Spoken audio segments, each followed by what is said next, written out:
안녕하세요. 해피트리입니다. 오늘 소개해드릴 책은요, 손무의 손자병법을 저자 양현승님께서 해석하여 쉽게 쓰여진 서른에 읽는 손자병법입니다. 살다 보면 부딪히고 풀리지 않는 일들이 많이 있지요. 저는 이 책을 읽고 살아가는 데 있어서 큰 현명함을 장착했습니다. 그러면 본격적으로 소개해드릴게요.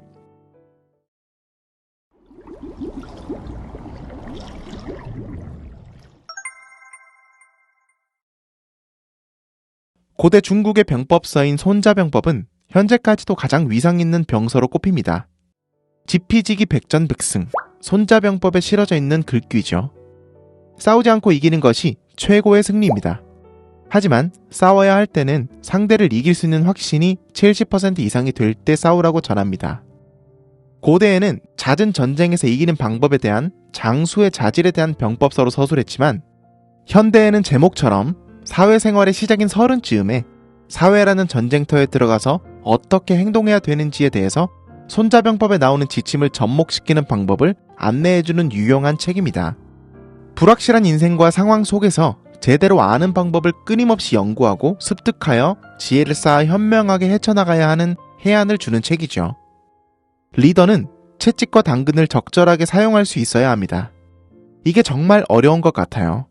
때로는 엄할 때도, 때로는 자애로울 때도 있어야 한다는 게요. 하지만 친숙해지기도 전에 벌을 주면 따르지 않을 것이고, 복종심이 없으면 지휘하기도 힘듭니다. 그리고 친숙해졌는데도 벌이 시행되지 않으면 지휘할 수 없다고 하죠. 리더의 역량에 따라 전쟁터에서 적군에 의해 진퇴양난이 될 수도 있지만, 적절한 조치가 없다면 내부에서도 이러지도 저러지도 못하는 무능한 리더로 평가될 수 있습니다. 명령을 내릴 때는 합리적인 방법으로 하고, 리더는 사소한 실수를 반복해서는 안 됩니다. 신뢰를 잃기 때문이죠. 그리고 통제할 때는 강압적인 수단으로 하면 반드시 승리합니다. 또한 리더는 부하들을 어린아이처럼 대하면 장수와 위험한 곳까지 쫓아가고, 사랑스럽게 대하면 장수와 죽음을 함께 한다고도 합니다. 너무 자애롭게만 대한다면 명령을 내릴 수 없게 되고, 이런 병사들은 교만방자한 자식에 비유될 수 있으니 제 임무를 수행할 수 없게 되죠. 적을 이기기 위해서는 나를 객관적인 시선으로 볼 수 있어야 합니다. 또한 익숙함에 취해 정체되는 기간이 길어진다면 필패하죠. 나 자신의 강점과 약점을 냉정하게 보고 고쳐나갈 수 있다면 적의 지혜와 장점도 수용해서 이용할 수 있다고 전합니다. 이길 수 없음을 알고 있다면 다른 방법으로 적의 형세를 혼란시켜 접근하여 계획을 무너뜨리는 허를 찔러야 함을 고민해야 하고, 나의 전투력을 과신해 상대방을 손쉽게 무찌를 수 있다는 확신으로 무작정 덤벼들었다가는 상대의 예상치 못한 계략에 휘말려 압도적인 힘의 차이라도 패배할 수 있습니다. 1597년 이순신 장군께서 13척의 배로 133척의 일본 배를 몰살시킨 명량 대첩을 예로 들 수가 있죠.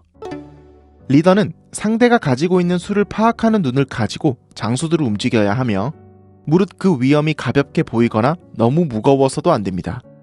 사람을 움직이게 할 수 있는 언변과 행동을 가짐과 동시에 하늘과 땅이 변하는 상황에서도 판단 능력이 출중해야 하죠. 아는 만큼만 보이기에 아직 알지 못하는 것을 두려워하며 신중하게 접근하고, 적이 나를 볼 때 메비우스의 띠처럼 예측 불가능하여 쉽게 범접할 수 없는 신비감과 두려움을 느끼게 만들어야 합니다. 이러한 손자병법에 나오는 적을 무찌르는 심리와 리더십에 대한 이야기들을 회사 내에서도, 상급자와 하급자를 대할 때도, 경쟁 회사를 누르고 올라설 때도, 살아가면서 나를 보호해야 할 때도 이 지혜들이 반드시 필요하다고 전합니다.